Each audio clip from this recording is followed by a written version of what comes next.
தமிழ்நாட்டிற்கு உரிய நிதி பகிர்வு வழங்காமல் குறுகிய அரசியல் நோக்கத்துடன் மத்திய அரசு செயல்படுவதாக முதலமைச்சர் மு.க.ஸ்டாலின் குற்றம் சாட்டியுள்ளார். சென்னை கலைவாணர் அரங்கில் மத்திய மாநில அரசுகளின் உறவுகள் குறித்த தேசிய கருத்தரங்கை முதலமைச்சர் தொடங்கி வைத்தார். அப்போது பேசிய அவர், தமிழ்நாடு அரசு ஈட்டித் தரும் வரி வருவாய்க்கு ஏற்ப மத்திய அரசு நிதி பகிர்வை வழங்குவது இல்லை என்று சாடினார். சட்ட குறுக்கீடுகள், நிர்வாக குறுக்கீடுகள் வழியாகவும் பாஜக அல்லாத எதிர்க்கட்சி ஆளக்கூடிய மாநில அரசுகளுக்கு தொடர்ந்து தொல்லை தரக்கூடிய வகையில் பல தடைகளை ஒன்றிய அரசு ஏற்படுத்தி வருகிறது. நிதி ஆணையங்கள் சுதந்திரமாக செயல்படுவதை மத்திய அரசு தடுப்பதாக முதலமைச்சர் மு.க.ஸ்டாலின் குற்றம் சாட்டியுள்ளார்.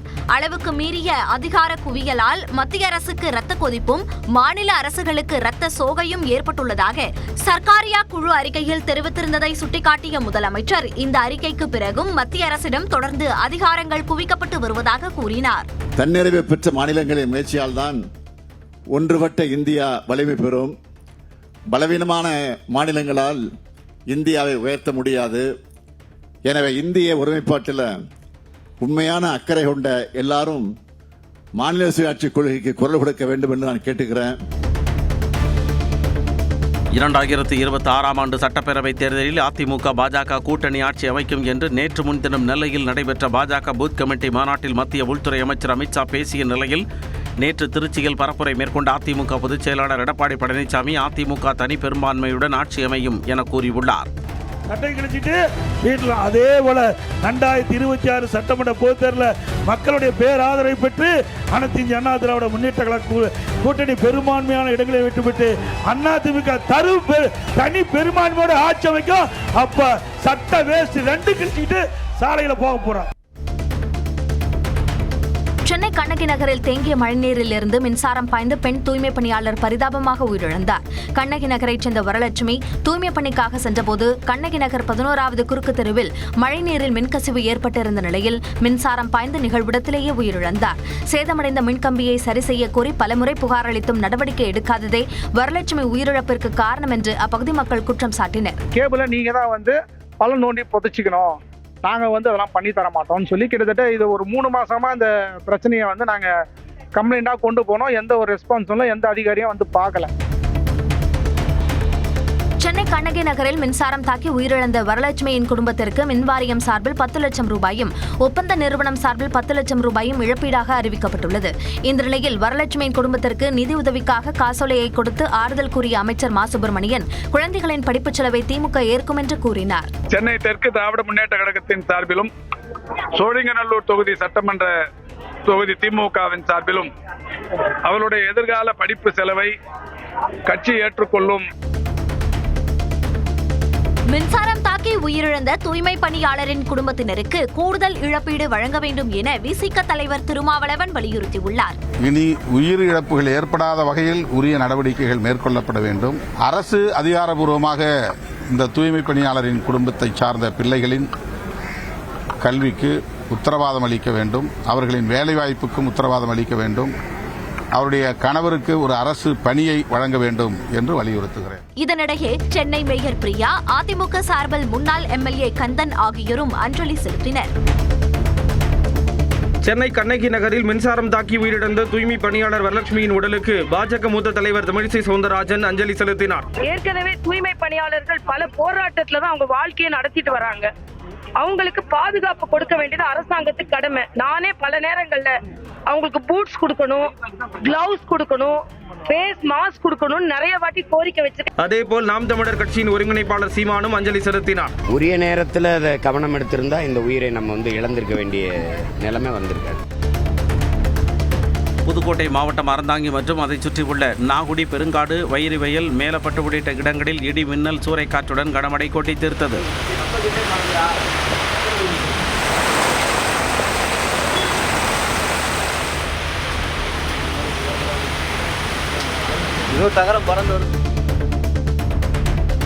நீலகிரி மாவட்டத்தில் கூடலூர் மற்றும் பந்தலூர் உள்ளிட்ட இடங்களில் கனமழை வெளுத்து வாங்கியது.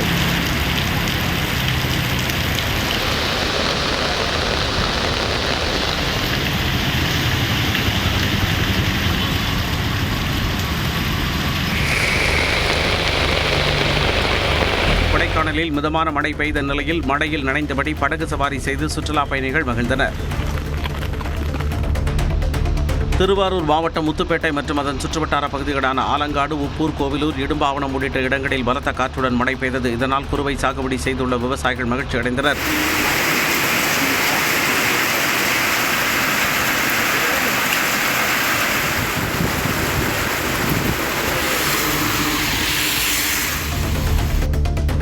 விருதுநகர் மாவட்டம் சிவகாசி மற்றும் சுற்றுவட்டார பகுதிகளில் காற்றுடன் கூடிய கனமழை பெய்தது. திருத்தங்கல், சாட்சியாபுரம், பாறைப்பட்டி, பேராப்பட்டி உள்ளிட்ட பல்வேறு பகுதிகளில் மழை பெய்ததால் குளிர்ச்சியான சூழல் நிலவியது.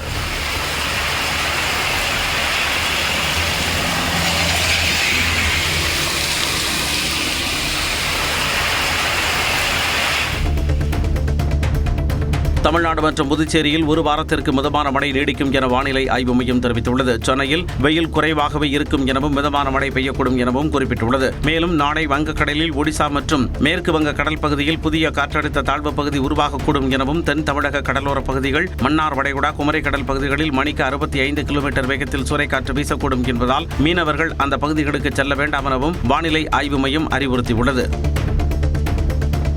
வேலூர் மாவட்டத்தில் ஒருநாள் வெளுத்து வாங்கிய மழைக்கு பல இடங்களில் தண்ணீர் தேங்கியது. வேலூர், கன்சால்பேட்டை, இந்திராநகர் உள்ளிட்ட இடங்களில் கழிவு நீருடன் மழைநீர் சேர்ந்து முழங்கால் அளவுக்கு தேங்கி நின்றது. வீடுகளுக்குள் தண்ணீர் புகுந்ததால் மக்கள் அவதியடைந்தனர்.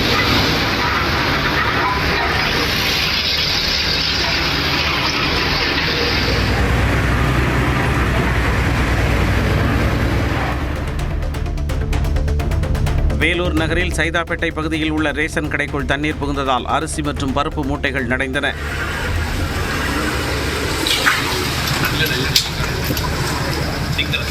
காட்பாடியை அடுத்த கடிஞ்சூர் ஏரியை ஒட்டியுள்ள குடியிருப்பு பகுதிகளில் வீடுகளை மழைநீர் சூழ்ந்ததால் மக்கள் இன்னலை சந்தித்தனர். சேலம் மாவட்டம் பொன்னையில் இருசக்கர வாகனத்தில் செல்லும் போது வெள்ளத்தில் அடித்துச் செல்லப்பட்ட தம்பதியை பொதுமக்கள் பாதுகாப்பாக மீட்டனர். பொன்னையில் உள்ள பெரிய ஏரி நிரம்பி அதன் உபரி நீர் செல்லும் கால்வாய் மேலே உள்ள சாலையில் வெள்ளம் பெருக்கெடுத்து ஓடியது. எனினும் ஆபத்தை உணராமல் பொன்னை புதூரைச் சேர்ந்த மதன்குமாரும் அவரது மனைவியும் இருசக்கர வாகனத்தில் வெள்ள நீரை கடக்க முயன்றபோது தண்ணீரில் தத்தளித்தனர். உடனடியாக அங்கிருந்த மக்கள் இருவரையும் பாதுகாப்பாக மீட்டனர்.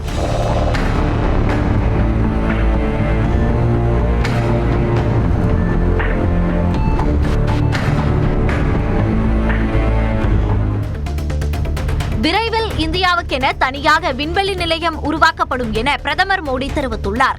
தேசிய விண்வெளி நாள் நிகழ்ச்சியில் காணொலி வாயிலாக உரையாற்றிய அவர் விண்வெளி துறையில் இந்தியா வேகமாக முன்னேறி வருவதாக பெருமிதம் தெரிவித்தார். 2030ஆம் ஆண்டுக்குள் வாரத்திற்கு ஒரு ராக்கெட் ஏவும் வகையிலும் 5 பெரிய திட்டங்களை செயல்படுத்தும் வகையிலும் வளர வேண்டும் என கூறினார். जल्द ही आप सब वैज्ञानिकों की मेहनत से भारत गगनयान की उड़ान भी भरेगा और आने वाले समय में भारत अपना स्पेस स्टेशन भी बनाएगा. இந்திய விண்வெளி ஆய்வு மையத்தின் மாதிரியை இஸ்ரோ வெளியிட்டுள்ளது. 10 டன் எடையில் பூமியிலிருந்து 450 கிலோமீட்டர் உயரத்தில் அதை நிலைநிறுத்த திட்டமிடப்பட்டுள்ளது. புதிய விண்வெளி மையம் அமைக்கும் பணிகள் 2035ஆம் ஆண்டுக்குள் நிறைவடையும் என கூறியுள்ளது. பாரதிய அந்தரிக்ஸ் என பெயரிடப்பட்டுள்ள அந்த மையத்தின் மாதிரி டெல்லி பாரத் மண்டபத்தில் காட்சிக்கு வைக்கப்பட்டுள்ளது.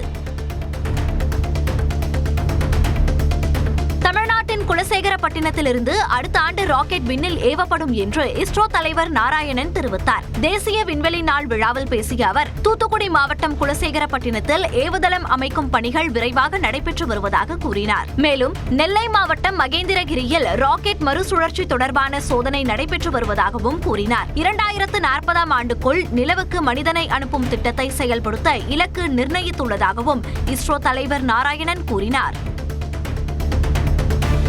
கர்நாடகாவில் சட்டவிரோத ஆன்லைன் சூதாட்ட வழக்கில் ஆளும் காங்கிரஸ் எம்எல்ஏ வீரேந்திராவை அமலாக்கத்துறை கைது செய்தது. சட்டவிரோத ஆன்லைன் சூதாட்ட வழக்கு தொடர்பாக சித்ரதுர்கா காங்கிரஸ் எம்எல்ஏ வீரேந்திராவிற்கு சொந்தமாக கர்நாடகா, கோவா, மகாராஷ்டிராவில் உள்ள இடங்களில் அமலாக்கத்துறையினர் சோதனை நடத்தினர். சோதனையில் 1 கோடி ரூபாய் மதிப்பிலான வெளிநாட்டு பணம், 12 கோடி ரூபாய் ரொக்கம், கிலோ கணக்கில் தங்கம், வெள்ளிப் பொருட்கள் பறிமுதல் செய்யப்பட்டன. இது தொடர்பாக வீரேந்திராவை அதிகாரிகள் கைது செய்தனர். கர்நாடகாவின் தர்மஸ்தலாவில் 100க்கும் மேற்பட்ட பெண்கள் கொன்று புதைக்கப்பட்டதாக புகார் அளித்தவரை போலீசார் கைது செய்தனர். தர்மஸ்தலாவில் பழமை வாய்ந்த சிவன் கோயிலின் பின்புறத்தில் 100க்கும் மேற்பட்ட பெண்கள் பாலியல் வன்கொடுமை செய்யப்பட்டு கொன்று புதைக்கப்பட்டதாக அங்கு பணியாற்றிய முன்னாள் தூய்மை பணியாளர் சென்னையா புகார் அளித்தார். இது தொடர்பாக சிறப்பு புலனாய்வு கூடம் அமைக்கப்பட்டு 16 இடங்களில் குழிகள் தோண்டப்பட்டன. சில எலும்புக்கூடுகள் கண்டெடுக்கப்பட்டதாக கூறப்பட்டது. இந்நிலையில் தவறான தகவல்கள் மூலம் புலனாய்வை திசை திருப்பி பொய் சாட்சியம் அளித்ததாக புகார் கொடுத்தவரை போலீசார் கைது செய்தனர்.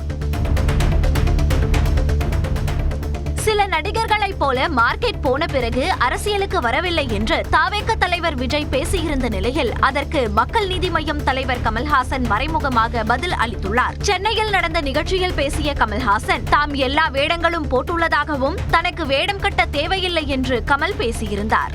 எனக்கு எல்லா வேஷமும் போட்டிருக்கேன். நான் எனக்கு நீ வேஷம் கட்டாத.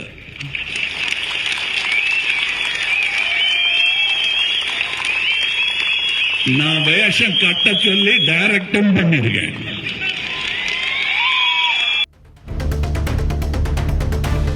மதுரை மாநாடு குறித்த விமர்சனங்களில் நல்லவற்றை மட்டும் நமதாக்கி உரமேற்றுவோம் என்று தாவேக தலைவர் விஜய் தெரிவித்துள்ளார். மனசாட்சி உள்ள மக்களாட்சியை நிலைநாட்டுவது மட்டுமே நமது இலக்கு என்றும் மக்களுடன் தோளோடு தோள் சேர்ந்து தொடர்ந்து பயணித்து தூய அரசியல் அதிகார இலக்கை வெல்வோம் என்று அவர் வெளியிட்டுள்ள அறிக்கையில் தெரிவித்துள்ளார். மேலும் 1967, 1977 தேர்தல் அரசியல் வெற்றி விளைவுகளை 2026 தேர்தலிலும் தமிழக மக்கள் நமக்காக நிகழ்த்தி காட்டுவது நிச்சயம் என்று விஜய் கூறியுள்ளார். அதிமுகவை குறைத்து மதிப்பிட்டது விஜய் அரசியல் வீழ்ச்சியின் முதல் படி என அதிமுக முன்னாள் அமைச்சர் ராஜேந்திர பாலாஜி கூறியுள்ளார். சிவகாசியில் செய்தியாளர்களை சந்தித்த அவர் அதிமுகவை பார்த்து ஆளும் திமுக மிரண்டு போய் இருக்கும் நிலையில் குழந்தையான விஜய் அதிமுகவை விமர்சிப்பது கேலிக்குரியது என விமர்சித்துள்ளார். அதிமுக 52 ஆண்டுகள் களம் பயின்று 31 ஆண்டுகள் தமிழ்நாட்டை ஆண்ட கட்சி. இந்த கட்சியை குறைத்து மதிப்பிடுவது பேசுவது அவருடைய வீழ்ச்சியினுடைய முதல் படிக்கட்டில் ஆரம்பித்து விட்டார். கோவை பொள்ளாச்சியில் பள்ளி மாணவிகள் பாலியல் விவகாரத்தில் புகார் அளித்தும் நடவடிக்கை எடுக்காததால் மாணவிகளை வைத்து வீடியோ எடுத்ததாக பெண் தெரிவித்துள்ளார். அரசு மேல்நிலைப் பள்ளியில் ஆசிரியர்கள் பாலியல் தொல்லை கொடுப்பதாக மாணவிகள் பேசும் வீடியோ வெளியாகி அதிர்ச்சியை ஏற்படுத்தியது.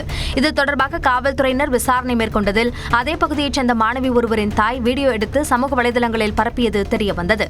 இந்த நிலையில் காவல் நிலையத்தில் ஆஜரான பெண் தான் பலமுறை புகார் அளித்தும் நடவடிக்கை எடுக்காததால் திட்டமிட்டு வீடியோ எடுத்து பரப்பியதாக கூறினார். சார், உறவு முறையெல்லாம் கிடையாது சார். அதில் ஒரு பொண்ணு மட்டும் என் பொண்ணு. ரெண்டு வீடியோவில் இருக்கிற ஒவ்வொரு பிள்ளைங்க தனித்தனி தான். அதில் 2 வீடியோலும் என் குழந்தைங்க இருப்பாங்க. வீடியோ அது சின்ன பையன் எடுத்ததுங்க சார். வீடியோ நான் தான் எடுத்தேன்னு நான் ஒத்துக்கிட்டேன். இதில் என்ன எனக்கு பயம்? உத்தராகண்ட் மாநிலத்தில் மீண்டும் மேகவெடிப்பு ஏற்பட்டுள்ளது. சமோலி மாவட்டத்தில் மேகவெடிப்பால் பெய்த பெருமழையால் ஏற்பட்ட வெள்ளம் மற்றும் நிலச்சரிவால் கடும் பாதிப்பு ஏற்பட்டது.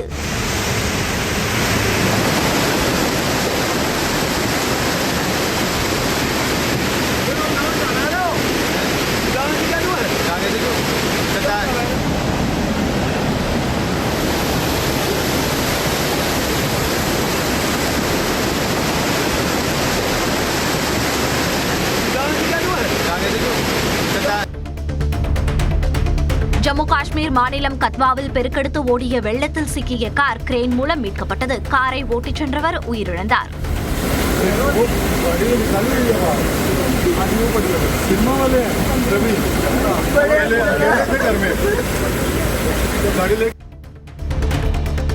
மகாராஷ்டிரா மாநிலம் புனே அருகே அதிகாலையில் வீதியில் நடந்து சென்றவரை நாய்கள் சூழ்ந்து கொண்டு தாக்கிய காட்சி வெளியாகி அதிர்ச்சியை ஏற்படுத்தியுள்ளது.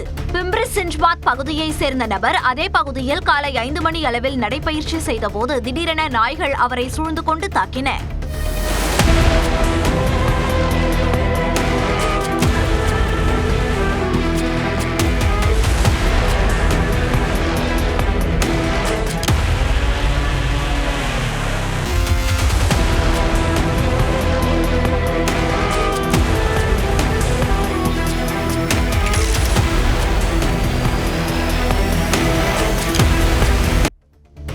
இந்தியா கூட்டணியின் குடியரசு துணைத் தலைவர் வேட்பாளர் பி. சுதர்சன் ரெட்டி இன்று முதலமைச்சரை சந்தித்து ஆதரவு திரட்ட உள்ளார்.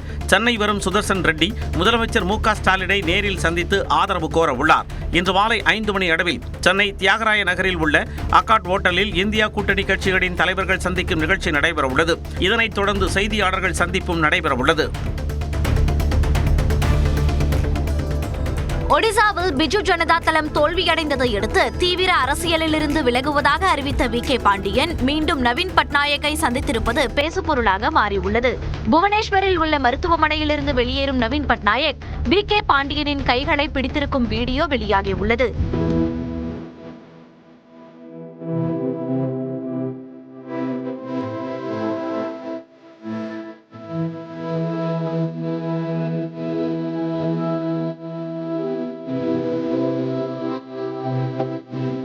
அதேபோல மருத்துவர்களுடன் நவீன் அவர் அமர்ந்து பேசும் வீடியோவும் வெளியாகியுள்ளது. டெல்லி மெட்ரோ ரயிலில் சீட் பிடிப்பதில் ஏற்பட்ட தகராறில் பெண்கள் இருவர் ஒருவரை ஒருவர் தாக்கிக் கொண்ட சம்பவம் அதிர்ச்சியை ஏற்படுத்தியுள்ளது. டெல்லி மெட்ரோவில் பெண்களுக்கான பெட்டியில் ஏறிய 2 பெண்கள் பயணிகளுக்கு மத்தியில் இருக்கையை பிடிப்பதில் வாக்குவாதம் ஏற்பட்டது. ஒரு கட்டத்தில் அவர்கள் ஒருவரை ஒருவர் தாக்கிக் கொண்டனர்.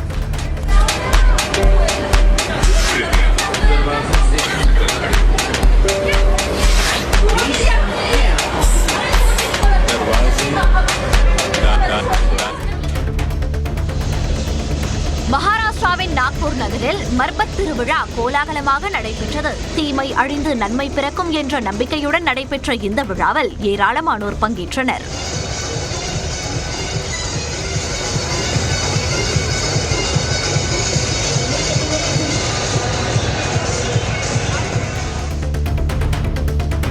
சென்னையில் ஆபரண தங்கத்தின் விலை ஒரே நாளில் சவரனுக்கு 800 ரூபாய் உயர்ந்து 74,520 ரூபாய்க்கு விற்பனையாகிறது. கிராமுக்கு 100 ரூபாய் உயர்ந்து 9,315 ரூபாய்க்கு விற்பனையாகிறது. இதேபோல் 1 கிராம் வெள்ளி 2 ரூபாய் விலை உயர்ந்து 130 ரூபாய்க்கும், 1 கிலோ கட்டி வெள்ளி 2,000 ரூபாய் விலை உயர்ந்து 1,30,000 ரூபாய்க்கும் விற்பனை செய்யப்படுகிறது. அமெரிக்காவுக்கான அஞ்சல் சேவைகளை தற்காலிகமாக நிறுத்தி வைப்பதாக இந்திய அஞ்சல் துறை அறிவித்துள்ளது.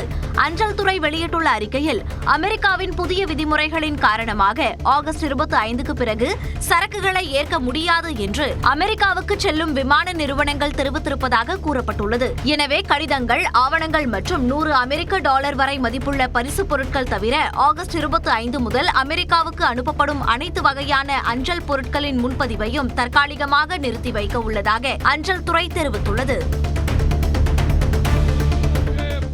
இஸ்ரேலின் டெல் அவிவ் நகரில் பல்வேறு இடங்களில் ஹமாஸ் வசம் பிணை கைதிகளாக இருப்பவர்களின் உறவினர்கள் போராட்டத்தில் ஈடுபட்டனர். ஹமாஸுடனான போர் நிறுத்தம் மற்றும் எஞ்சியுள்ள பணைய கைதிகளை விடுவிப்பது தொடர்பாக விரைவாக ஒப்பந்தத்தை ஏற்படுத்த வேண்டும் என அவர்கள் வலியுறுத்தினர்.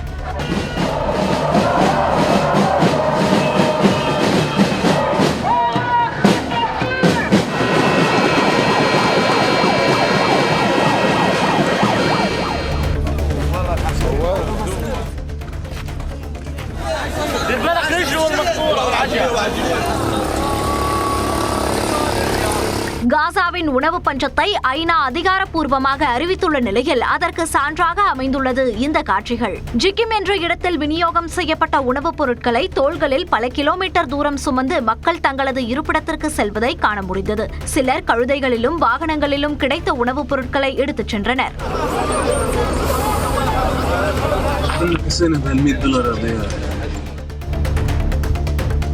பிரபல கால்பந்து வீரர் மெஸ்ஸி தலைமையிலான அர்ஜென்டினா கால்பந்து அணி நட்பு ரீதியான ஆட்டத்தில் விளையாட நவம்பர் மாதம் கேரளா வருவது அதிகாரப்பூர்வமாக உறுதி செய்யப்பட்டுள்ளது. இதுகுறித்த அறிவிப்பை அர்ஜென்டினா கால்பந்து அமைப்பு தன் எக்ஸ் பக்கத்தில் தெரிவித்துள்ளது. அர்ஜென்டினா கேரளா இடையிலான நட்பு ரீதியிலான கால்பந்து போட்டி நவம்பர் 10 முதல் 18 தேதிகளுக்கிடையே கொச்சியில் நடைபெறும் என அறிவிக்கப்பட்டுள்ளது. ஆசிய துப்பாக்கிச் சுடுதல் போட்டியில் தமிழ்நாட்டை சேர்ந்த இளவேனில் வாளறிவன் மீண்டும் தங்கம் வென்று அசத்தியுள்ளார். கஜகஸ்தான் நாட்டில் நடைபெற்ற போட்டியில் 100 மீட்டர் ஏர் ரைபிள் பிரிவில் பங்கேற்ற இளவேனில் அர்ஜுன் பாபுடா இணை சீன நாட்டின் டிங்கேலு ஜிங்லு பெங் இணையை 17க்கு 11 என்ற கணக்கில் வீழ்த்தி தங்கப்பதக்கத்தை தட்டிச் சென்றது. நலம் காக்கும் ஸ்டாலின் முகாம்களில் இதுவரை 1,49,000 பேர் பயன்பெற்றுள்ளதாக முதலமைச்சர் மு.க. ஸ்டாலின் பெருமிதம் தெரிவித்துள்ளார். ஆகஸ்ட் 2ஆம் தேதி தொடங்கிய இந்த திட்டத்தின் முதல் வாரத்தில் 44,795 மருத்துவ பயனாளிகளும் 2ஆம் வாரத்தில் 48,045 பேரும் பயன்பெற்றுள்ளதாக தெரிவித்துள்ளார். நேற்று 56,245 மருத்துவ பயனாளிகள் பயன்பெற்றுள்ளதாக குறிப்பிட்டுள்ள முதலமைச்சர், மருத்துவ சேவை வழங்குவதிலும் மக்களின் உடல் நலனை காப்பதிலும் தமிழ்நாடுதான் நம்பர் 1 என உறுதி செய்வோம் என்றும் கூறியுள்ளார். பீகாரில் நடைபெற்ற நடைபெறவுள்ள சட்டப்பேரவை தேர்தலே முதலமைச்சர் நிதிஷ்குமாருக்கு கடைசி தேர்தலாக இருக்கும் என்று காங்கிரஸ் எம்பி ராகுல் காந்தி கூறியுள்ளார். பீகாரில் வாக்காளர் பட்டியல் முறைகேடு குறித்து விழிப்புணர்வு யாத்திரை மேற்கொண்டு வரும் ராகுல் காந்தி கத்திஹாரில் மக்கானா விவசாயிகளை சந்தித்து கலந்துரையாடினார். தாமரை குளத்தில் இறங்கிய ராகுல் காந்தி விவசாயிகளின் கோரிக்கைகளையும் கேட்டறிந்தார். தருமபுரி மாவட்டம் ஒகேனக்கல் காவிரி ஆற்றில் நீர்வரத்து வினாடிக்கு 14,000 கனடியாக குறைந்ததால் அருவிகளில் சுற்றுலா பயணிகள் குளிக்க விதிக்கப்பட்ட தடை நீக்கப்பட்டது. கர்நாடக அணைகளிலிருந்து உபரிநீர் திறக்கப்பட்டதால் ஒகேனக்கல் காவிரி ஆற்றில் குளிக்க கடந்த 5 நாட்களாக தடை விதிக்கப்பட்டிருந்தது. உபரிநீர் திறப்பு குறைக்கப்பட்டதால் பரிசல் இயக்க வெள்ளிக்கிழமை அனுமதி அளிக்கப்பட்டது. அதனைத் தொடர்ந்து தற்போது அருவிகளில் குளிக்கவும் அனுமதி வழங்கப்பட்டுள்ளது. விருதுநகர் மாவட்டம் ஸ்ரீவில்லிபுத்தூர் அருகே தங்கள் மீது கார் மோதுவது போல் வந்த இளைஞரை அரசு பள்ளி மாணவர்கள் ஒன்று கூடி சரமாரியாக தாக்கிய வீடியோ காட்சி வெளியாகியுள்ளது. வத்ரா இருப்பு மகாராஜபுரம் பகுதியில் அரசு மேல்நிலைப் பள்ளி வழியாக சென்ற கார் சாலையில் நடந்து சென்ற மாணவர்கள் மீது மோதுவது போல் சென்றது. இதனால் மாணவரில் ஒருவர் காரில் வந்தவர்களை ஆபாசமாக திட்டியதாக கூறப்படுகிறது. இதனால் காரில் இருந்த இளைஞர் கீழே இறங்கி வந்து அந்த மாணவரை தாக்கினார். இதனால் பிரச்சனை ஏற்பட்ட நிலையில் அந்த இளைஞரை மாணவர்கள் ஒன்று கூடி சரமாரியாக தாக்கினர்.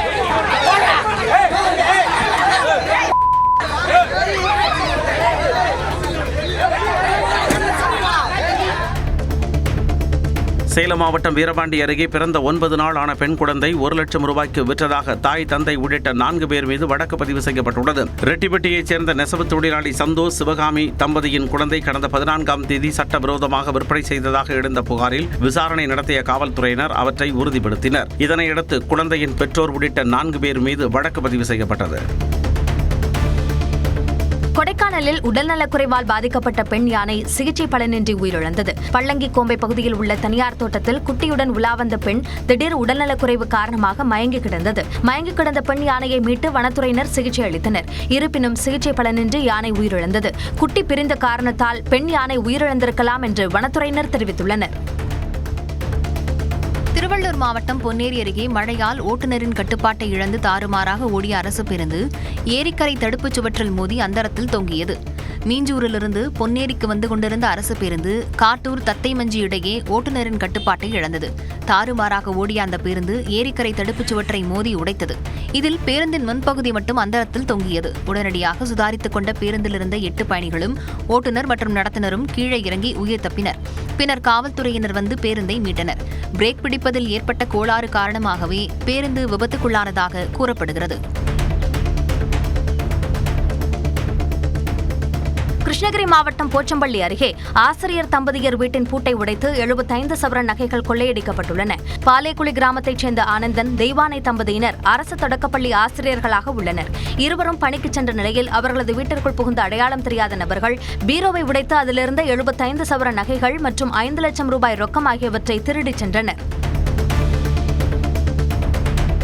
கன்னியாகுமரி மாவட்டம் நாகர்கோவில் அருகே சர்க்கஸ் கூடாரத்தில் தவறவிட்ட 50 சவரன் நகைகளை காவலர்கள் உரியவரிடம் ஒப்படைத்தனர்.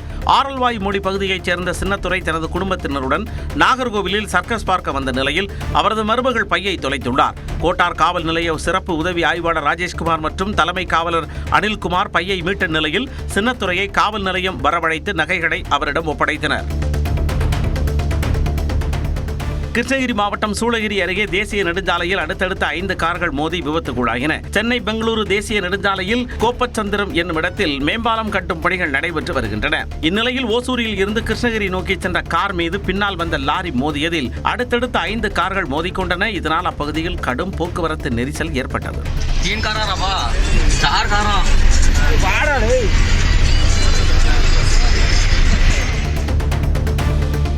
தருமபுரி மாவட்டம் பென்னாகரம் அருகே தனியார் பள்ளி உரிமையாளரின் மகன் 9ஆம் வகுப்பு மாணவியிடம் பாலியல் சீண்டலில் ஈடுபட்டதாக கைது செய்யப்பட்டார். சிடுவம்பட்டி அரசு தொடக்கப்பள்ளியில் தலைமை ஆசிரியராக பணியாற்றி வரும் கண்மலர் நடராஜ் தம்பதியினர் கடந்த 36 ஆண்டுகளாக தனியார் பள்ளி ஒன்றை நடத்தி வருவதாக கூறப்படுகிறது. இந்நிலையில் இவர்களின் மகன் வினு லோகேஸ்வரன் அப்பள்ளியில் பயிலும் 9ஆம் வகுப்பு மாணவிக்கு பாலியல் தொல்லை கொடுத்ததாக தெரிகிறது. பாதிக்கப்பட்ட மாணவியின் பெற்றோர் அளித்த புகாரின் பேரில் பென்னாகரம் போலீசார் வினு லோகேஸ்வரனை போக்சோ சட்டத்தின் கீழ் கைது செய்தனர். சேலம் மாவட்டம் ஆத்தூரில் வளர்ப்பு நாய் கடித்து முறையான சிகிச்சை பெறாத காரணத்தால் உரிமையாளர் ரேபிஸ் நோய் தாக்கி உயிரிழந்தார். மந்தவெளி சிங்காரப்பேட்டையைச் சேர்ந்த தர்மன் என்பவர் 2 ஆண்டுகளுக்கு முன்பு அவரது வளர்ப்பு நாய் கடித்ததாக கூறப்படுகிறது. தான் வளர்த்து வந்த நாய்தானே கடித்துள்ளது என்று சிகிச்சை பெறாமல் தர்மன் அலட்சியமாக இருந்ததாக சொல்லப்படுகிறது. இந்நிலையில் திடீரென உடல்நலம் பாதிக்கப்பட்ட ஆத்தூர் அரசு மருத்துவமனையில் அனுமதிக்கப்பட்ட தர்மனை பரிசோதித்த மருத்துவர்கள் அவரை ரேபிஸ் நோயால் பாதிக்கப்பட்டுள்ளதாக கூறினர். இதனைத் தொடர்ந்து சிகிச்சை பெற்று வந்த தர்மன் பரிதாபமாக உயிரிழந்தார். புதுக்கோட்டை மாவட்டம் ஓனாங்குடியில் கோயில் திருவிழாவை முன்னிட்டு மாட்டுவண்டி பந்தயம் விறுவிறுப்பாக நடைபெற்றது. வேணுகோபால் சுவாமி கோயிலில் கிருஷ்ண ஜெயந்தி விழாவை முன்னிட்டு நடைபெற்ற மாட்டுவண்டி பந்தயத்தில் புதுக்கோட்டை, மதுரை, சிவகங்கை, திண்டுக்கல், தேனி உள்ளிட்ட பல்வேறு மாவட்டங்களைச் சேர்ந்த 59 ஜோடி மாட்டு வண்டிகள் கலந்து கொண்டன. பெரிய மாடு, நடுமாடு, சிறிய மாடு என 3 பிரிவுகளாக நடைபெற்ற போட்டியில் வெற்றி பெற்ற மாடுகளின் உரிமையாளர்களுக்கு ரொக்கப்பணம் மற்றும் கோப்பைகள் பரிசாக வழங்கப்பட்டன. பீகார் மாநிலம் நாலந்தா மாவட்டத்தில் வெளுத்து வாங்கிய கனமழையால் லோகென் ஆற்றில் வெள்ளப்பெருக்கு ஏற்பட்டுள்ளது. இதனால் கரையோரம் இருந்த வீடுகள் வெள்ளத்தில் அடித்து செல்லப்பட்டன.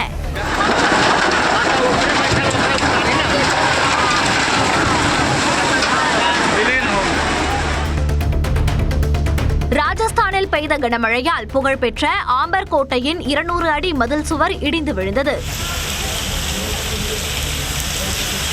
புந்தி மாவட்டத்தில் குடியிருப்புகளை வெள்ள நீர் சூழ்ந்தது. சாலைகளில் வெள்ளம் பெருக்கெடுத்து ஓடியது.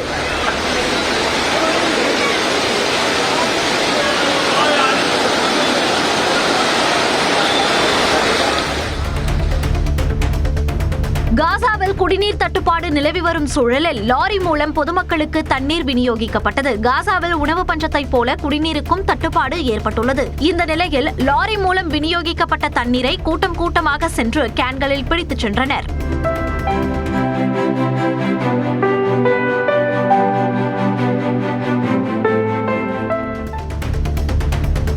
தெற்கு காசாவில் ஒரே நாளில் இரவில் 14 பேர் உயிரிழந்த சம்பவம் அதிர்ச்சியை ஏற்படுத்தியுள்ளது. சனிக்கிழமை அன்று தெற்கு காசாவில் இஸ்ரேல் நடத்திய தாக்குதலில் இவர்கள் கொல்லப்பட்டனர். கான் யூனிஸ் பகுதிக்கு இடம்பெயர்ந்த மக்களின் கூடாரங்களை குறிவைத்து இந்த தாக்குதல் நடத்தப்பட்டுள்ளது. இறந்தவர்களில் பெரும்பாலானோர் பெண்கள் மற்றும் குழந்தைகள் ஆவர். இங்கிலாந்தில் புகலிட கோரிக்கையாளர்களுக்கு எதிர்ப்பு தெரிவித்து நாடு முழுவதும் கண்டன ஆர்ப்பாட்டங்கள் நடைபெற்றன.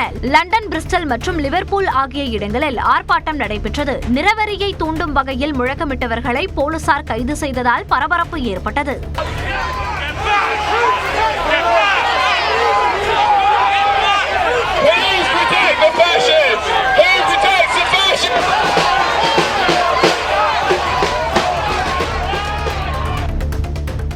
பீகாரில் ராகுல் காந்தி நடத்தி வரும் வாக்காளர் அதிகார யாத்திரையில் முதலமைச்சர் மு.க. ஸ்டாலின் வரும் புதன்கிழமை கலந்து கொள்ள இருப்பதாக தெரிவிக்கப்பட்டுள்ளது.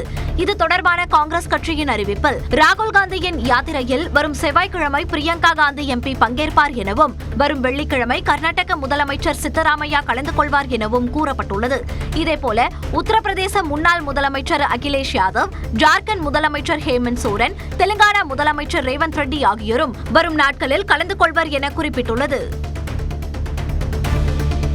எம்ஜிஆரை விட முதலமைச்சர் மு.க. ஸ்டாலினுக்குத்தான் அதிகம் மகளிர் ஆதரவு என அமைச்சர் கே. நேரு தெரிவித்த நிலையில் எம்ஜிஆருக்கு நிகர் யாரும் கிடையாது என்று அதிமுக பொதுச் செயலாளர் எடப்பாடி பழனிசாமி பதிலடி கொடுத்துள்ளார். திருச்சி மாவட்டம் திருவெரும்பூரில் பிரச்சாரம் மேற்கொண்ட இபிஎஸ் புதிய டிஜிபி நியமிக்கப்படாதது குறித்து அரசு விளக்கம் அளிக்க வேண்டும் என்றார். பொன்மனச்செம்மல் புரட்சி தலைவர் அவர்களுக்கு தான் பெண்களிடத்துல அதிக செல்வாக்கு இருந்தது. இப்பொழுது திராவிட முன்னேற்ற கழக தலைவர் அவருக்கு செல்வாக்கு இருக்கா சொன்னா அது உண்மையா? எம்ஜிஆருக்கு என்று தனி அடையாளம், அவருக்கு இணையா யாரும் கிடையாது. மதுரையில் நடந்த தவேக மாநாட்டிற்கு முன்பும் பின்பும் உயிரிழந்த கட்சி தொண்டர்களுக்கு அக்கட்சி தலைவர் விஜய் இரங்கல் தெரிவித்துள்ளார். இதுகுறித்து அவர் வெளியிட்டுள்ள அறிக்கையில், செங்கல்பட்டு மாவட்டத்தைச் சேர்ந்த பிரபாகரன், கோத்தகிரியைச் சேர்ந்த ரித்திக் ரோஷன், விருதுநகர் மாவட்டத்தைச் சேர்ந்த காளிராஜ் ஆகியோரின் மறைவை எறிந்து மிகுந்த மனவேதனை அடைந்ததாக கூறியுள்ளார். மேலும் தவேக மீதான அவர்களது பற்றுறுதியும் பங்களிப்பும் என்றென்றும் நினைவில் நிற்கும் என்றும் அவர்களது குடும்பங்களுக்கு தவேக உறுதுணையாக இருக்கும் என்றும் விஜய் கூறியுள்ளார். கிருஷ்ணகிரி தென்பெண்ணை நீர்பிடிப்பு பகுதிகளில் தொடர் மழையால் கேஆர்பி அணைக்கு நீர்வரத்து அதிகரித்ததால் அணையிலிருந்து உபர்நீர் வெளியேற்றப்பட்டு வருகிறது. கடந்த சில நாட்களுக்கு முன்பு கேஆர்பி அணைக்கு நீர்வரத்து 593 கனஅடியாக இருந்த நிலையில் தொடர் மழை காரணமாக அணைக்கு நீர்வரத்து தற்போது 703 கனஅடியாக அதிகரித்துள்ளது. இதனால் அணையின் மொத்த உயரமான 52 அடியில் தற்போது 50 அடியை நீர்மட்டம் எட்டியதால் அணையின் பாதுகாப்பு கருதி அணைக்கு வரும் நீர் அப்படியே வெளியேற்றப்பட்டு வருகிறது.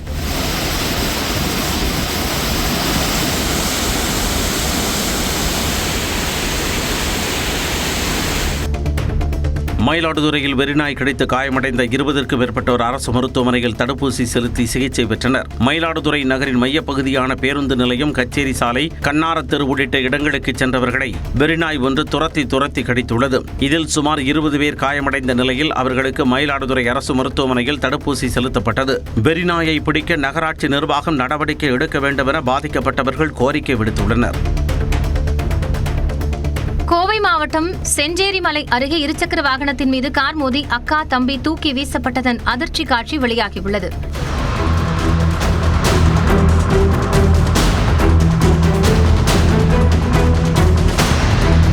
செஞ்சேரிமலை மந்திரிபாளையத்தைச் சேர்ந்த இலக்கியா என்பவர் அவினாசிபாளையம் அருகே உள்ள தனியார் பொறியியல் கல்லூரியில் படித்து வருகிறார். இவர் கடந்த 21ஆம் தேதி கல்லூரி பேருந்தை தவறவிட்ட நிலையில் தம்பி சரணுடன் இருசக்கர வாகனத்தில் சென்று பேருந்தை பிடிக்க முயன்றுள்ளார். இவர்கள் கல்லூரி பேருந்தை முந்திச் செல்ல முயன்றபோது எதிரே அதிவேகமாக வந்த கார் மோதி இருவரும் தூக்கி வீசப்பட்டு பலத்த காயம் அடைந்தனர். அக்கம் பக்கத்தினர் மீட்டு பொள்ளாச்சியில் உள்ள தனியார் மருத்துவமனைக்கு அனுப்பி வைத்தனர். கடலூர் சிப்காட் வளாகத்தில் சுவர் இடிந்து விழுந்ததில் 2 பெண்கள் உயிரிழந்தனர். இந்தியன் பாஸ்பேட் என்ற ரசாயன தொழிற்சாலையின் சுவர் இடிந்து விழுந்ததில் கட்டுமான பெண் தொழிலாளி இளமதி என்பவர் சம்பவ இடத்திலேயே உயிரிழந்தார். படுகாயமடைந்து கடலூர் அரசு மருத்துவமனையில் சிகிச்சை பெற்று வந்த இந்திரா என்பவர் சிகிச்சை பலனின்றி உயிரிழந்தார்.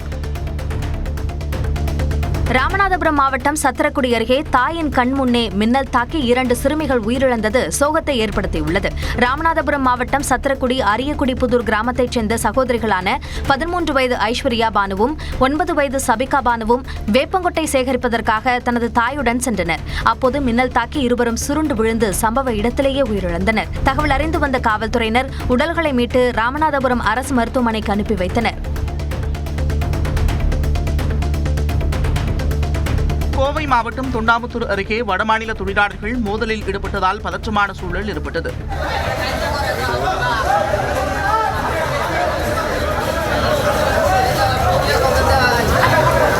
சந்தப்பேட்டை பேருந்து நிறுத்தம் அருகே அசாம் மாநில இளைஞர்கள் சிலர் ஒருவரை சரமாரியாக தாக்கிக் கொண்டு மோதலில் ஈடுபட்டனர். பேருந்து நிறுத்தத்தில் நின்றிருந்த பயணிகள் இந்த மோதலால் அச்சமடைந்தனர். மயிலாடுதுறை மாவட்டத்தில் தடை செய்யப்பட்ட ரசாயனத்தை பயன்படுத்தி விநாயகர் சிலைகளை வடிவமைத்த தயாரிப்பு மையத்திற்கு சீல் வைக்கப்பட்டது. மூங்கில் தோட்டம் பகுதியில் உள்ள விநாயகர் சிலை தயாரிப்பு மையத்தை கோட்டாட்சியர் விஷ்ணுபிரியா தலைமையில் வட்டாட்சியர் சுகுமாரன், காவல் ஆய்வாளர் சிவக்குமார் ஆகியோர் ஆய்வு செய்தனர். அப்போது அரசு விதிமுறைகளுக்கு மாறாக விநாயகர் சிலை தயாரிக்க தடை செய்யப்பட்ட ரசாயன பவுடர் பயன்படுத்தப்பட்டிருந்தது கண்டறியப்பட்டது.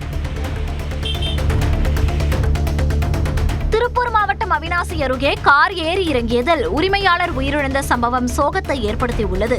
ராயபாளையம் பகுதியைச் சேர்ந்த செந்தில்குமார் என்பவர் கடந்த 14ஆம் தேதி தனது வணிக வளாகத்தில் தானியங்கி முறையில் காரை பார்க்கிங் செய்ய முயன்றார். வாகனம் பாதியில் நின்றதால் கதவை திறந்து பார்த்தபோது கார் தானாகவே பின்னோக்கி நகர்ந்தது. நிலை தடுமாறி கீழே விழுந்த செந்தில்குமார் மீது கார் ஏறி இறங்கியதில் அவரது தலை மற்றும் காலில் பலத்த காயம் ஏற்பட்டது. இந்த நிலையில் மருத்துவமனையில் அனுமதிக்கப்பட்ட அவர் சிகிச்சை பலனின்றி உயிரிழந்தார்.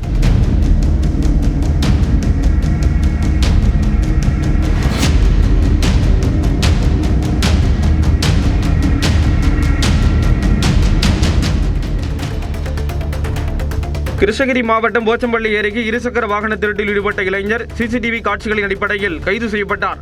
கடந்த 17ஆம் தேதி முருகன் கோயில் திருவிழாவுக்கு வந்த முருகன் என்பவரின் இருசக்கர வாகனம் மாயமானது. இது தொடர்பாக காவல்துறையினர் நடத்திய விசாரணையில் வாகனத்தை திருடியது கருப்பூர் பகுதியைச் சேர்ந்த பிரகாஷ் என்பது தெரியவந்தது. மேலும் வாகனத்தை பிரித்து அதன் பாகங்களை வேறு ஒரு வாகனத்திற்கு பயன்படுத்தியதும் கண்டுபிடிக்கப்பட்டது.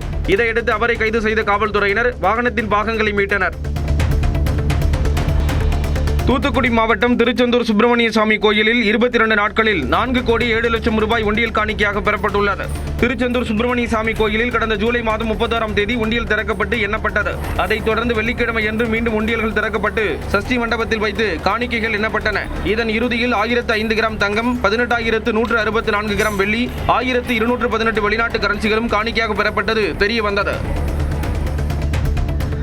சேலம் மாவட்டம் மேட்டூர் அணையில் தண்ணீர் திறப்பு குறைக்கப்பட்டதால் பூலாம்பட்டி நெருஞ்சிப்பேட்டை இடையே 5 நாட்களுக்கு பிறகு மீண்டும் விசைப்படகு போக்குவரத்து தொடங்கியுள்ளது. காவிரியில் அதிக அளவு நீர் சென்றதால் விசைப்படகு போக்குவரத்து தற்காலிகமாக நிறுத்தப்பட்டது. இதனால் அரசு அலுவலர்கள், பள்ளி கல்லூரி மாணவ மாணவிகள் பெரிதும் அவதிக்குள்ளாகினர். பிரதேசத்தில் குழந்தைகளுக்கு சிகிச்சை அளிக்க காட்டாற்று வெள்ளத்தை அசால்ட்டாக கடந்து சென்ற செவிலியரின் துணிச்சல் பாராட்டை பெற்றுள்ளது. சவுகர்காதி பகுதியில் உடல்நலம் பாதிக்கப்பட்ட 6 குழந்தைகளுக்கு சிகிச்சை அளிக்க சென்ற செவிலியர் கமலா தன் உயிரை துச்சம் என கருதி வெள்ள நீரை கடந்து சென்றார்.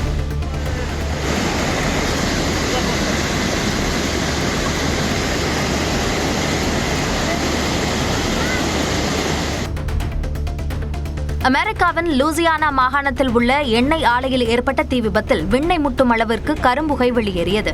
ரோஸ்லாண்ட் பகுதியில் ஸ்மிட்டி சப்ளை என்ற எண்ணெய் ஆலையில் திடீரென விபத்து ஏற்பட்டது. ஆலையைச் சுற்றி 1 கிலோமீட்டர் தூரத்திற்கு உள்ள பொதுமக்கள் பாதுகாப்பான இடங்களுக்கு வெளியேற்றப்பட்டனர். இதனால் பெரிய அளவிலான உயிர் சேதங்கள் தவிர்க்கப்பட்டதாக தெரிவிக்கப்பட்டுள்ளது.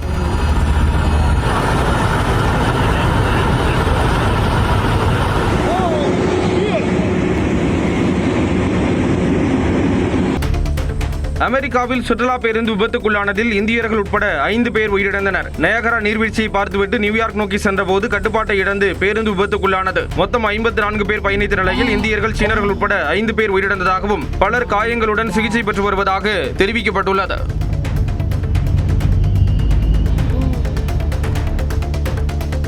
ஹவாய் தீவில் உள்ள கில்லா எரிமலை மீண்டும் வெடித்து சிதறியது. கடந்த ஆண்டு டிசம்பர் முதல் இதுவரை 31 முறை எரிமலை வெடித்து சிதறியதாக அமெரிக்க புவியியல் ஆராய்ச்சி மையம் தெரிவித்துள்ளது. 100 அடி உயரத்திற்கு எழும்பி எரிமலையிலிருந்து காட்டாற்று வெள்ளம் போல் தீப்பிழம்பு பீரிட்டு வெளியேறி வருகிறது.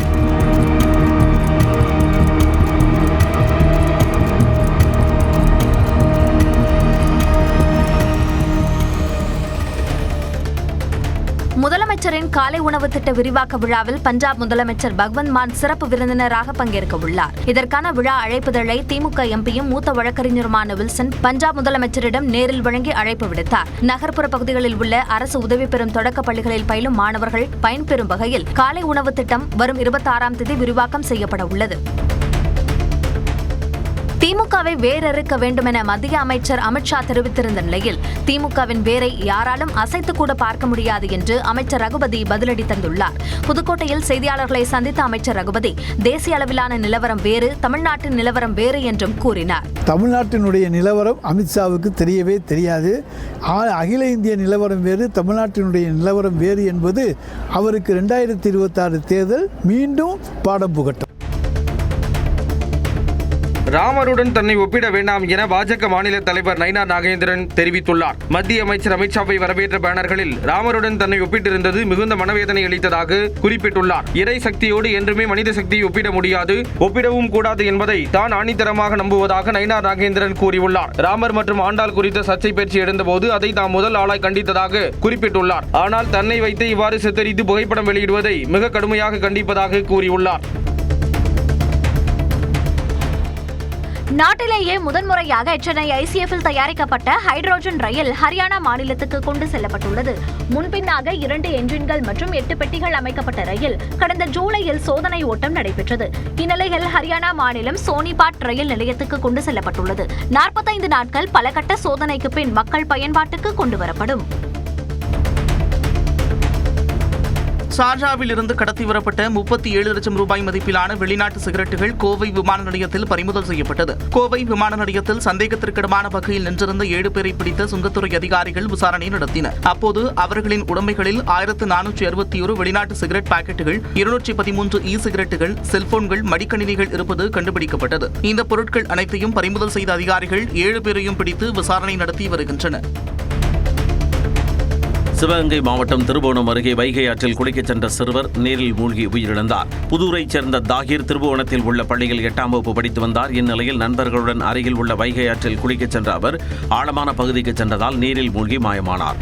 இதையடுத்து சம்பவ இடத்திற்கு விரைந்த தீயணைப்புத்துறை வீரர்கள் சுமார் 1 மணி நேர போராட்டத்திற்கு பிறகு சிறுவனின் உடலை மீட்டனர். கள்ளக்குறிச்சி மாவட்டம் திருக்கோவிலூரில் பல்பொருள் அங்காடியில் பொருட்களை வாங்கி வெளியே வந்த இருவரை 4 பேர் கொண்ட கும்பல் தாக்கிய சம்பவம் பரபரப்பை ஏற்படுத்தியது. தனியார் கல்லூரியில் ஓட்டுநராக பணியாற்றி வரும் காத்தவராயன், ஆனந்த் ஆகிய இருவரும் அந்த பகுதியில் உள்ள பல்பொருள் அங்காடியில் பொருட்கள் வாங்கிக் கொண்டு வெளியே வந்தனர். அப்போது அங்கு வந்த 4 பேர் கொண்ட கும்பல் இருவர் மீதும் சரமாரியாக தாக்குதல் நடத்தியுள்ளது. இந்த சம்பவத்தின் சிசிடிவி காட்சிகள் வெளியான நிலையில் திருக்கோவிலூர் போலீசார் விசாரணை நடத்தி வருகின்றனர்.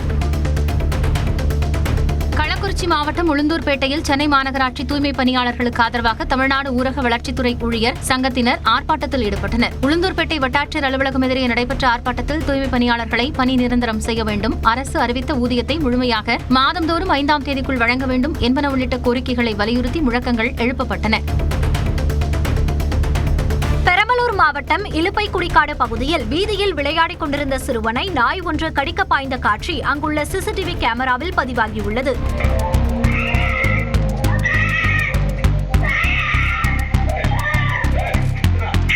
இதேபோன்று அதே பகுதியில் பள்ளி முடிந்து வீடு திரும்பிய சிறுவனை தெருநாய்கள் வேகமாக துரத்தி வந்த காட்சிகளும் வெளியாகியுள்ளன.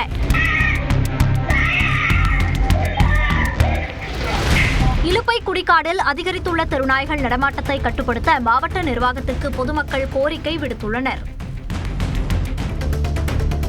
தருமபுரி மாவட்டம் ஒகேனக்கலுக்கு சுற்றுலா வந்த இளைஞர் தனியார் தங்கும் விடுதியில் உயிரிழந்த நிலையில் சடலமாக மீட்கப்பட்டார். கிருஷ்ணகிரியைச் சேர்ந்த ராஜசேகரன் தனது 4 நண்பர்களுடன் ஒகேனக்கலுக்கு சுற்றுலா வந்துள்ளார். இந்நிலையில் தனியார் தங்கும் விடுதியில் நண்பர்களுடன் பொழுதை கழித்துவிட்டு இரவு அறைக்கு தூங்கச் சென்ற நிலையில் நீண்ட நேரமாக தூங்கிக் கொண்டிருந்ததால் சந்தேகமடைந்த நண்பர்கள் அவரை எழுப்பிய போது அவர் உயிரிழந்தது தெரியவந்தது. திருவண்ணாமலை மாவட்டம் செங்கம் அருகே சுற்றுலா வேனும் காரும் மோதிக்கொண்ட விபத்தில் பெண் மருத்துவர் பலத்த காயமடைந்தார். புதுச்சேரியிலிருந்து பெங்களூரு சென்ற பெண் மருத்துவரின் காரும் கோவையிலிருந்து திருவண்ணாமலை வந்த சுற்றுலா வேனும் அம்மாபாளையம் அருகே நேருக்கு நேர் மோதிக்கொண்டன. இதில் பெண் மருத்துவர் பலத்த காயமடைந்த நிலையில் சுற்றுலா வேனில் பயணித்த 5 பயணிக்கு லேசான காயம் ஏற்பட்டது. திருப்பத்தூர் அரசு மருத்துவமனையில் மருந்தாளுநரின் இருசக்கர வாகனம் திருடப்பட்ட சம்பவம் பரபரப்பை ஏற்படுத்தியது. சந்திரநகர் பகுதியைச் சேர்ந்த குரு ராகவேந்திரன் திருப்பத்தூர் அரசு மருத்துவமனையில் மருந்தாளுநராக பணியாற்றி வருகிறார். இந்நிலையில் தனது அலுவலகம் அருகே இருசக்கர வாகனத்தை நிறுத்திவிட்டு சென்ற நிலையில் அங்கு வந்த மர்ம நபர் குரு ராகவேந்திரனின் இருசக்கர வாகனத்தை திருடிச் சென்றார். இந்த சம்பவத்தின் சிசிடிவி காட்சிகள் வெளியாகி அதிர்ச்சியை ஏற்படுத்தியுள்ளது. சமூக வலைதளத்தில் பிரதமர் மோடி குறித்து அவதூறு கருத்து பதிவிட்டதாக பீகார் எதிர்க்கட்சித் தலைவர் தேஜஸ்வி யாதவ் மீது மகாராஷ்டிராவில் வழக்கு பதிவு செய்யப்பட்டுள்ளது. பீகார் சுற்றுப்பயணம் மேற்கொண்ட பிரதமர் மோடி தவறான வாக்குறுதிகளை வழங்கியதாக பல்வேறு விமர்சனங்களை முன்வைத்து கார்ட்டூன் படத்தை தேஜஸ்வி யாதவ் தனது சமூக வலைதள பக்கங்களில் பதிவிட்டார். இதுகுறித்து மகாராஷ்டிரா பாஜக எம்எல்ஏ மிலிந்த் ராம்ஜி அளித்த புகாரில் கட்ஜிரோலி காவல் நிலையத்தில் தேஜஸ்வி யாதவ் மீது வழக்கு பதிவு செய்யப்பட்டுள்ளது. ராஜஸ்தானில் நாட்டுப்படகு கவிழ்ந்து தத்தளித்த 9 பேர் மீட்கப்பட்ட நிலையில் ஒருவரை தேடும் பணி நடைபெற்று வருகிறது. சவாய் மாதோப்பூரில் கொட்டி தீர்த்த கனமழையால் சர்வல் அணைக்கு வரும் நீர்வரத்து அதிகரித்தது. திடீர் காற்றாற்று வெள்ளத்தால் அதில் பயணித்த நாட்டுப்படகு கவிழ்ந்தது. இதில் 9 பேர் மீட்கப்பட்ட நிலையில் மாயமான ஒருவரை மாநில பேரிடர் மீட்பு படையினர் தேடி வருகின்றனர்.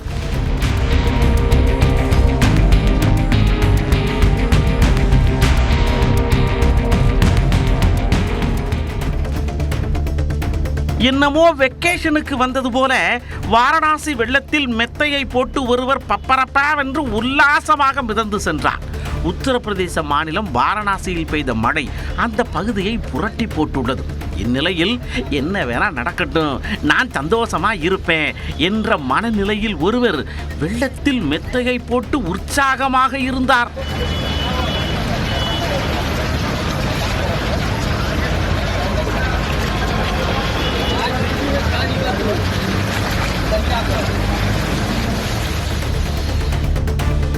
தைவானில் மூடப்பட்ட கடைசி அணு உலையை மீண்டும் திறப்பது குறித்த வாக்கெடுப்பு தோல்வியடைந்தது.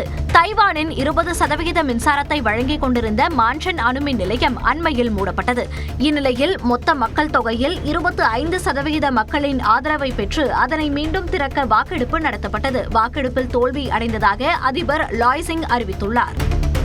இணைய வழியில் பயிர்க்கடன் வழங்கும் திட்டத்தின் மூலம் நடப்பாண்டு 17,000 கோடி ரூபாய் கடன் வழங்கப்படும் என தமிழ்நாடு அரசு கூறியுள்ளது. தருமபுரியில் கடந்த 17ஆம் தேதி நடைபெற்ற கூட்டத்தில் இணைய வழியில் விவசாயிகளுக்கு ஒரே நாளில் பயிர்க்கடன் வழங்கும் திட்டத்தை முதலமைச்சர் தொடங்கி வைத்தார்.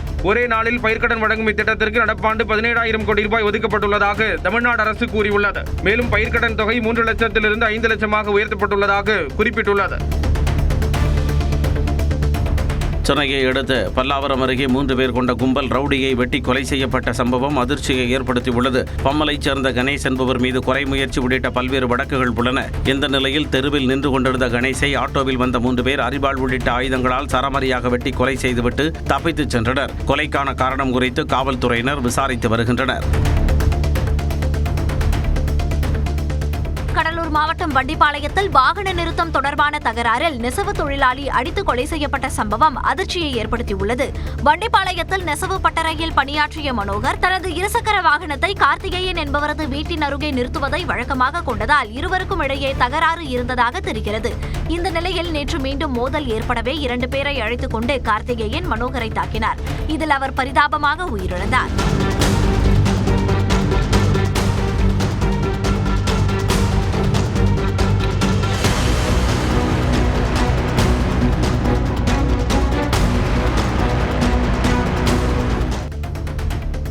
மயிலாடுதுறை அருகே கோயில் உண்டியலை இருசக்கர வாகனத்தில் பெண் உட்பட 2 பேர் திருடிச் சென்றது பரபரப்பை ஏற்படுத்தியது.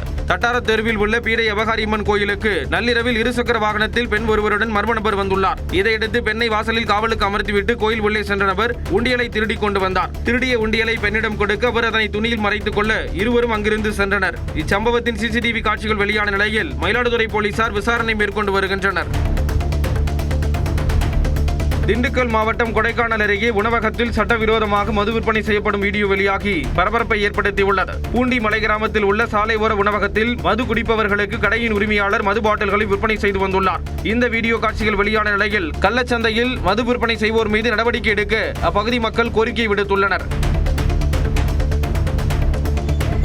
மேட்டுப்பாளையத்திலிருந்து கோவை சென்ற மெமு ரயிலின் மேற்கூரையிலிருந்து ஷவர் போன்று தண்ணீர் ஊற்றியதால் பயணிகள் அதிர்ச்சி அடைந்தனர். தினமும் ஆயிரக்கணக்கானோர் பயணிக்கும் ரயிலில் தண்ணீர் வழிந்தது கண்டனத்திற்கு உள்ளாகியுள்ளது.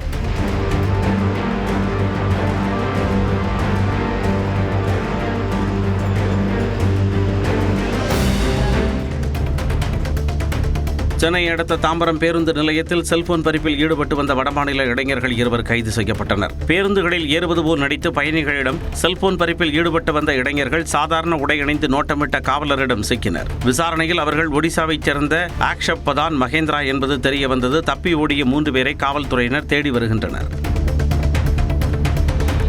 தூத்துக்குடி வஉசி துறைமுகத்தில் ஒரே கப்பலில் 101 காற்றாலை இறகுகளை ஏற்றுமதி செய்து புதிய சாதனை படைக்கப்பட்டுள்ளது. வெஸ்டாஸ் நிறுவனம் தயாரித்த காற்றாலை இறகுகள் தூத்துக்குடி துறைமுகத்தில் இருந்து அமெரிக்கா உள்ளிட்ட ஐக்கிய நாடுகளுக்கு ஏற்றுமதி செய்யப்படுகின்றன. இந்நிலையில் ஒரே கப்பலில் 101 காற்றாலை இறகுகளை ஏற்றுமதி செய்து புதிய சாதனை படைக்கப்பட்டுள்ளது. திருவாரூர் மாவட்டம் கூத்தாநல்லூரில் பொதுமக்களை அச்சுறுத்தும் வெறிநாய்களை அப்புறப்படுத்த வலியுறுத்தி SDPI கட்சியினர் ஆர்ப்பாட்டத்தில் ஈடுபட்டனர். கூத்தாநல்லூர் மேல்கொண்டாகடி கிராமத்தில் கடந்த சில தினங்களுக்கு முன்னர் வீட்டில் தூங்கிக் கொண்டிருந்த 1.5 வயது குழந்தையை நாய் ஒன்று கவ்வி சென்று கடித்தது. இச்சம்பவம் பெரும் அச்சத்தை ஏற்படுத்திய நிலையில் கூத்தாநல்லூர் பகுதியில் சுற்றித் திரியும் நாய்களை பிடிக்க வலியுறுத்தி SDPI கட்சியினர் ஆர்ப்பாட்டத்தில் ஈடுபட்டனர். திருவள்ளூர் மாவட்டம் மன்னார்குடி அருகே பார்சல் லாரியில் கடத்தி வரப்பட்ட மது பாட்டில்களை போலீசார் பறிமுதல் செய்தனர். புதுச்சேரி காரைக்காலில் இருந்து திருச்சி நோக்கி சென்ற பார்சல் லாரியை மன்னார்குடி தேரடி பகுதியில் போலீசார் தடுத்து நிறுத்தி சோதனை செய்தனர். அப்போது அதில் மது பாட்டில்களை கடத்தி வந்தது தெரியவந்தது. இதையடுத்து மது பாட்டில்களை பறிமுதல் செய்த போலீசார் அதனை கடத்தி வந்த திருவெரும்பூரைச் சேர்ந்த ராஜ்குமாரை கைது செய்தனர்.